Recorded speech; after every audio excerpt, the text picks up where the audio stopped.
than a speeding bullet. If you only knew the power of the dark side. More powerful than a locomotive. Hulk! Smash! Able to leap tall buildings at a single bound.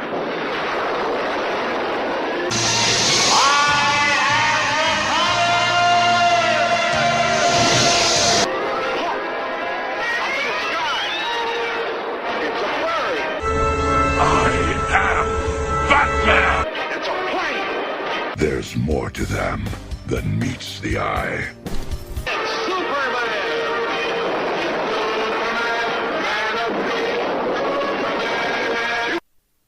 By the power of Grayskull,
masters of the universe.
What do you know about taking off your clothes? You're just a slut from down below in Castle Grayskull. Come on.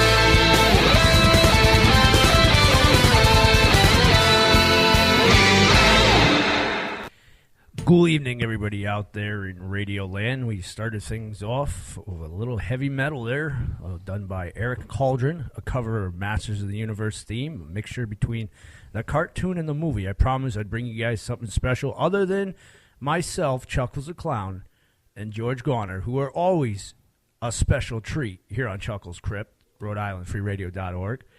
We brought you something a little new, a little metal cover for you. What do you think of that, George, to start things off with? Hey. Woke me up. Yeah, I mean, I promised this week, part 2 of this, that we would be talking about the other side to the Masters of the Universe. Now, like I said earlier in part 1, which if you haven't heard it, go back and pull it back up on the blog page there, or listen to it on Rhode It's up there. I had talked about, normally Masters of the Universe is a kiddo-friendly cartoon, and it was aimed towards the kids of the 80s. Partly what stopped it from succeeding, unlike other cartoons, where they took that other leap and would go to the mature, older kids. Not so much anymore.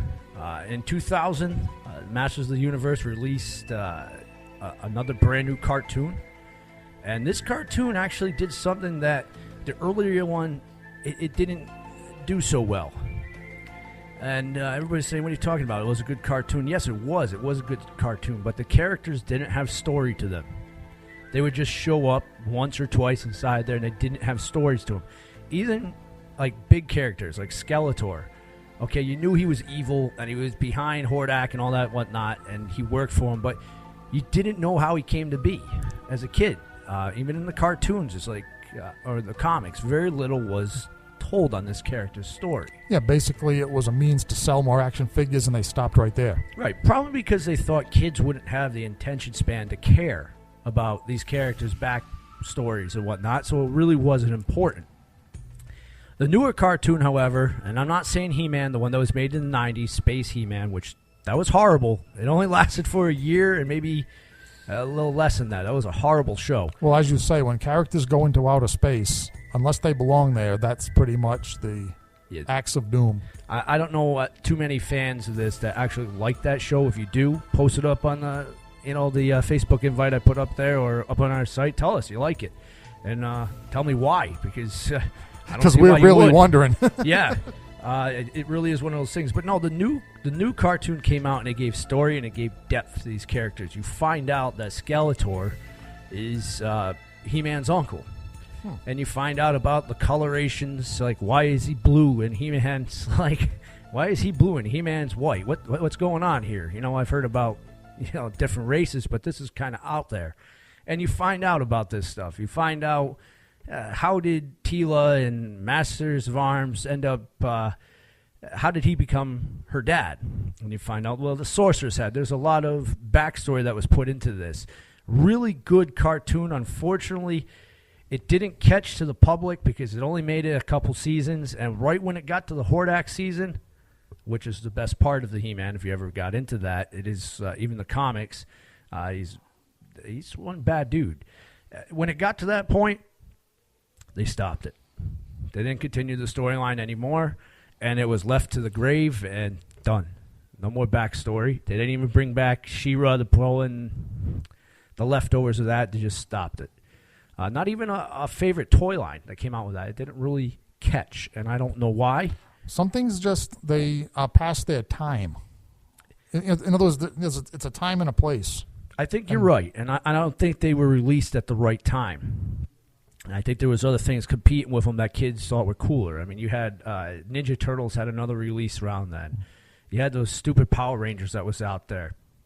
There was other things coming out that the kids were into, so getting into some dude half naked running around with a sword chasing skeletons, well, it really didn't catch. And it didn't.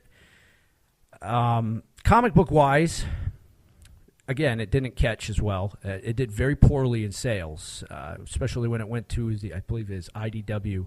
It did very poorly compared to some of the other series, to the point where it went up for sale and DC bought it.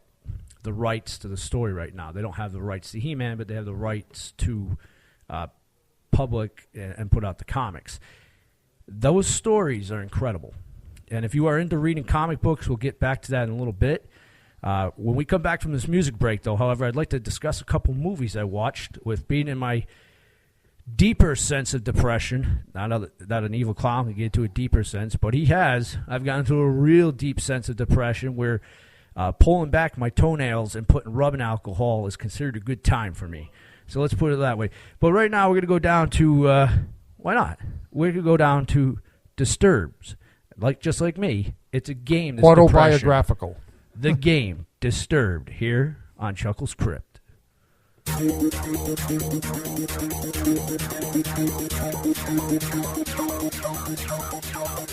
Tell me exactly what am I supposed to do now that I have allowed you to beat me? Do you think that we could play another game?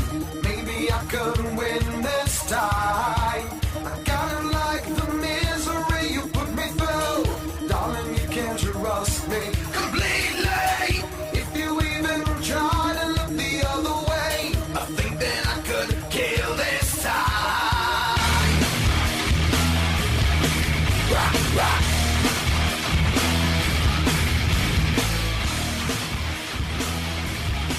Rock, rock. It doesn't really seem I'm getting through to you, though I see you weeping so sweetly. I think that you might have to take another taste, a little bit of hell this time. Rock, rock. Lie to me. Rock, rock. Lie to me. Is she not right? Is she insane? Will she now run for her life and live another anxious day? Is she not right? Is she insane? Will she now run for her life? Does she lie? You always wanted people to remember you, to leave your little mark on society. Don't you know your wish is coming true today? Another victim dies tonight. Rock, rock. Lie to me. Rock, rock. Lie to me. Is she not right? Is she insane? Will she now run for her life and live another anxious day? Is she not right? Is she insane? Will she now run for her life? Does she lie?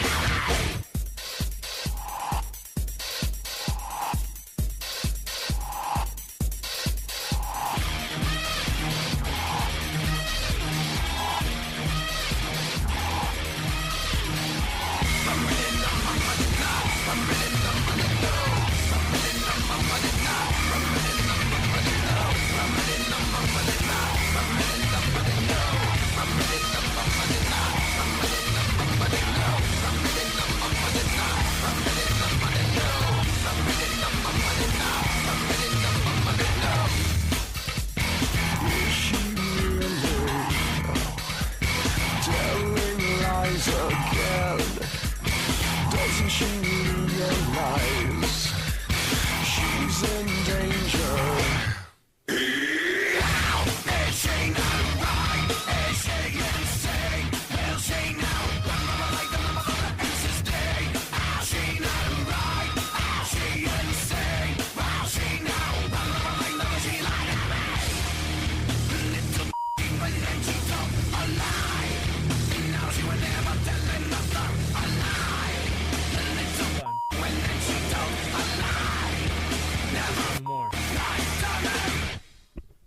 A little Disturbed for you. That's called The Game. We play The Game every week on this stupid Monday. Everybody wakes up, and I full-heartedly believe in Garfield's saying Mondays suck. But Chuckles Crypt's here to make Mondays suck a little less, especially for you fans out there of wrestling. This is kind of something to warm you up, get you excited. You listen to Chuckles Crypt, you listen to a little Haunted Cabaret, and then you shut it off, and bam, Raw is ready to go. So you have, and you're recommending Raw now. I am, and I don't usually do this because, like you said, Raw has been putting out. Well, shouldn't say Raw. WWE has been putting out a piece of crap for a couple of years straight. And although their build-up for WrestleMania really isn't that good, that's the only thing that's lacking right now is the build-up.